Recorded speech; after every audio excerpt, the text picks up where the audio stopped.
దేవుడి గురించి చెప్పారు, ఫీల్ అయ్యాను, నేను కళ్ళల్లో చూశాను అని చెప్పారు.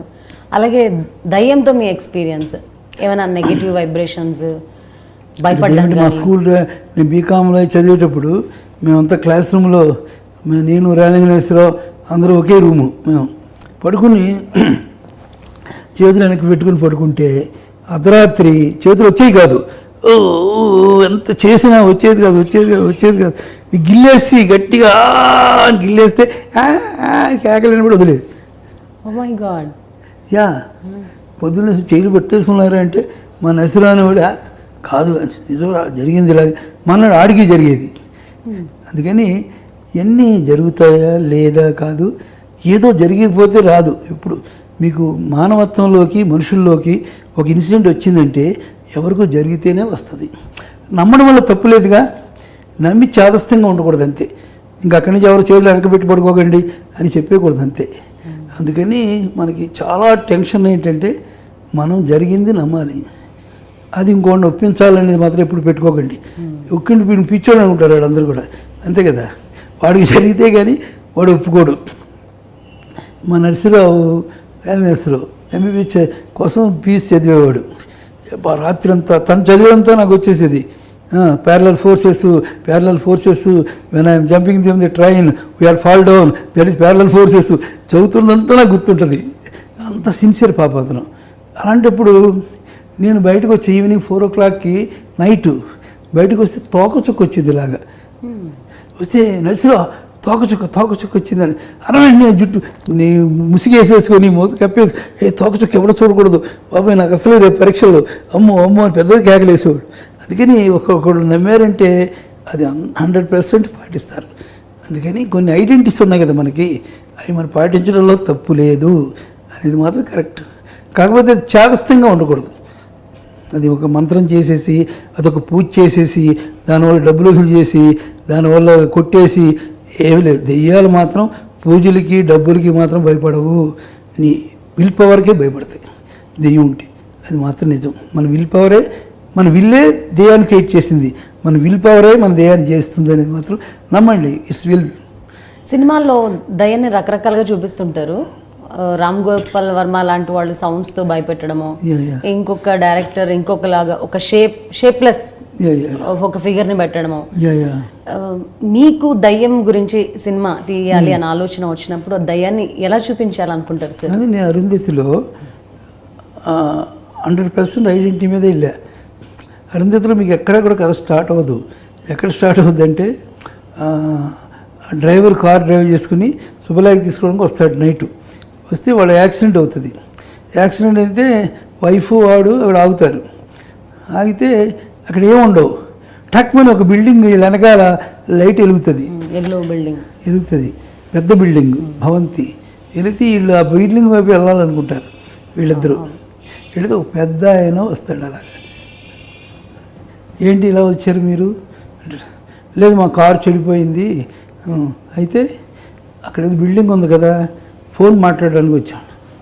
అది నిజం కాదు అంటాడు. అక్కడ స్టార్ట్ అవుతుంది సినిమా. అది డెవిల్. దెయ్యం అనేది అలాంటి ఐడెంటిటీ నుంచి వస్తుంది. వెళ్ళొద్దు, అది నిజం కాదు అన్నా సరే ఒప్పుకోకుండా వెళ్తారు వాళ్ళు. దే ఆర్ ఇన్ ట్రబుల్స్, అంతే కదా. అలాగా దెయ్యం అనేది అందు సెన్సిటివ్గా ఉంటుంది. చెప్పేది చేసేది కూడా సెన్సిటివ్. అంటే ఒక్కసారి గుండె జల్లు చెప్పాను కదా, చింత చెట్టు వెనకాల నాకు చుట్టి అన్నప్పుడు మీ గుండె టక్మని ఎలా అంటుందో అలా అనేదే ఐడెంటిటీ. ఆ ఐడెంటిటీ నుంచి వచ్చేదే రియల్ డెవిల్. అంతేగాని అని భూతాలు పీచాలకు ఎంతడం అది దెయ్యం కాదు. ఇప్పుడు కూడా నా సినిమాలు అన్ని డెవిల్స్ కూడా అంత సెన్సిటివ్గా ఉంటాయి. అంటే మీ కళలో చూసిన రూపాలు సార్? రూపాలు ఐడెంటిటీస్. దేవిలో విలన్ ఉంటాడు, వాడు ఒక నాగరాజు. వాడు నీటిలోంచి వస్తాడు, ఎక్కడి నుంచి వచ్చేస్తుంటాడు. వాడు వచ్చిన తర్వాత వాడు ఈ అమ్మాయి పావై ఉంటుంది కదా, చుట్టూ వాడు ఫైర్ క్రియేట్ చేస్తాడు కాల్ చేయడానికి. అప్పుడు ఒక అమ్మాయి తండ్రి వచ్చి వాడు ఉరికేసి ఆ పాము సేవ్ చేసి వాడు కాలు చచ్చిపోతాడు. అలా మిస్ అవుతుంటాడు. అలా సో డెవిల్ అనేది గెలుస్తుంది, ఓడిపోతుంది, ఓడిపోయే నుంచి రియాక్ట్ అవుతుంది. అది అలాగే వాళ్ళకి పేరు పెట్టే రోజు వస్తుంది. చెప్తుండగా ఆ పంతులు గారు పేరు పెడుతుంటాడు. విలన్ అనేవాడు ఆ పంతుల్లో దూరుతాడు. దూరిపి ఆత్మార్పణం అని. అప్పుడు ఇందులోగా అత్తగారు అంటది, ఏంటండి తప్పు మాట్లాడుతున్నట్టున్నారు, ఏంటి సరిగ్గా మాట్లాడండి. అలాగా డెవిల్స్ అనేది మిమ్మల్ని మీ ఐడెంటిటీలో దూరి చేయగలవు, కానీ వాటికి పర్సనల్గా ఏది సోల్ లేదు, వాటికి ఆత్మ లేదు. ఇప్పుడు కూడా మొన్న సత్యసాయిబాబా గారు కూడా ఎక్కడో ఒక ముద్దనహల్లి అనే చోట ఒక మధుసూదనునికి కనబడుతుంటాడు. ఆయన కుర్చీ ఉంటుంది బాబాది, చూసి బాబా చెప్పింది జనాన్ని చెప్తుంటాడు. ఈయన చెప్తున్నప్పుడు అంతకుముందు చెప్పినప్పుడు మామూలు వాయిసే ఉంటుంది మధుసూదన్ది, అతను చూసి చెప్పాడు బాబా వాయిస్ వస్తుంది ఇప్పుడు అతనికి. ఇది మీరు చూసారా సార్? హ్యాపీ నవ్వు ముద్దనహల్లి, నా దగ్గర ఐడెంటిటీస్ కూడా ఉన్నాయి. నేను చాలాసేపు కర్ణాటక ముద్దనహల్లిలో నేను చాలాసార్లు మీట్ అయ్యే అతన్ని. అది మామూలుగా మాట్లాడతాడు అతను. బాబా మాట చెప్పేటప్పుడు మాత్రం బాబా వాయిస్ వస్తుంది, బాబాలాగే మాట్లాడుతుంది. So these are the identities. కొన్ని కోట్లు ఇంటర్నేషనల్ వాళ్ళు ఇన్వెస్ట్ చేస్తున్నారు అక్కడ ముద్దనహల్లిలో. ఇప్పుడు సత్యసాయి బాబా జీవిత చరిత్ర గురించి కూడా మీరు సినిమా తెరకెక్కించబోతున్నారు. ఇన్స్పిరేషన్ ఏంటి అంటే సత్యసాయి బాబాని నేను తీసుకున్న ఇన్స్పిరేషన్ ఏంటంటే, ఈజ్ నాట్ గాడ్ అని స్టార్ట్ చేస్తున్నాను నేను సినిమాని. అందరూ తిట్టుకోవచ్చు, కోపంగా ఉండొచ్చు, బట్ గాడ్ అంటే అందరూ విమర్శలు ఎక్కువ వస్తారు.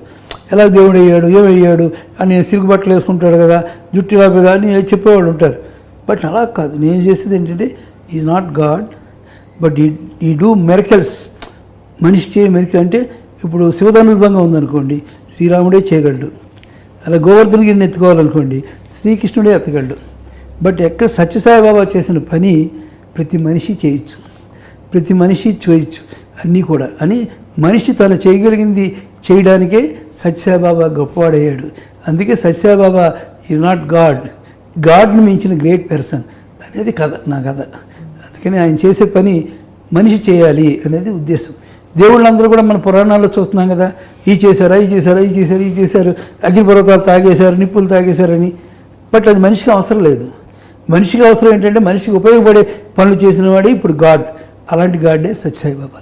ఇప్పుడు సత్యసాయిబాబా భక్తులు, సత్యసాయిబాబాని అభిమానించే వాళ్ళు అంటే బాబా గురించి ఎన్నో రకాల కథనాలు మనం విన్నాం, విమర్శలు కూడా విన్నాం.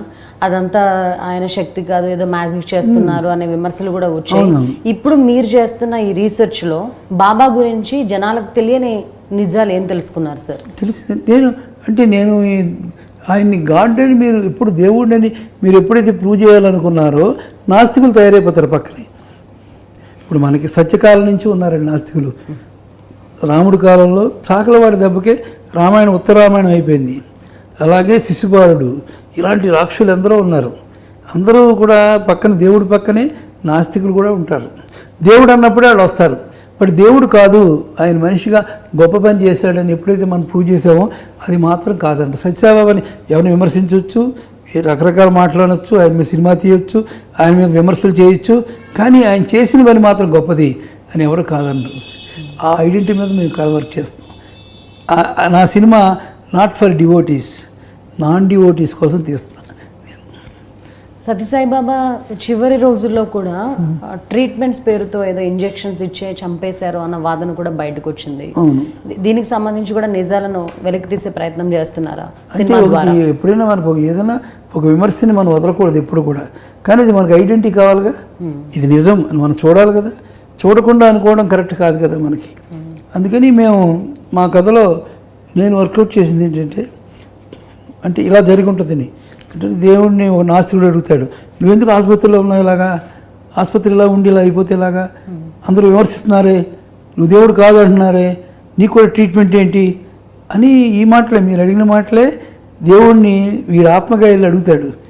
అప్పుడు బాబా గారు ఆత్మ లెగుస్తుంది, పిచ్చోడా మీరు ఎంతమంది నేను వచ్చినప్పటి నుంచి నాకు ఇది కావాలి, అది కావాలి, ఇది చేయాలి, అది చేయాలి, మీ పాపపు కోరికలన్నీ నాకు ఎన్ని చెప్పారా, నాకు అవన్నీ నా మనసులో ఉండిపోయినాయి, నా శరీరాలు ఉండిపోయినాయి. ఈ శరీరాన్ని దానికి బలిపెట్టాలి, అప్పుడే ఈ పోతాయి. ఒక్కటి కూడా వదిలేసామనుకో మళ్ళీ సృష్టిని పాడు చేసేస్తాయి. అందుకని దానికోసమని as patient I'm acting, I'm giving to this body to that sin అని చెప్పి బాబా గారు ఫినిషింగ్ ఇస్తాడు. అది మేము వర్కౌట్ చేసింది. అంటే మనకుండే బ్యాడ్ అంతా ఆయన తీసుకోవడం కోసమని ఆ 7 రోజులు అన్ని రోజులు 14 రోజులు హాస్పిటల్లో ఉన్నారు అనేది మనం చేసాం. ఇప్పటిదాకా వాళ్ళు చెప్పేది ఎంత నిజం కాదో నేను చెప్పేది కూడా అంత నిజం కాకపోవచ్చు, బట్ మైండ్ ఈజ్ పాజిటివ్, వాళ్ళది నెగిటివ్.